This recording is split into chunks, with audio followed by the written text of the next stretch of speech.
muôi hành nhâm puội cha cha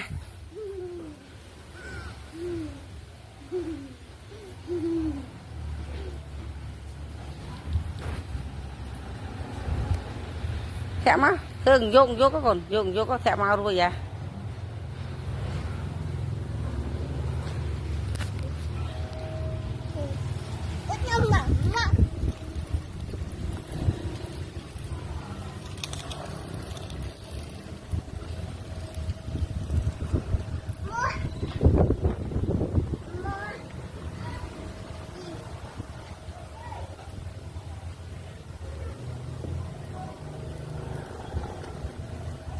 nè ê thầy chui môi thầy chui môi thầy chui môi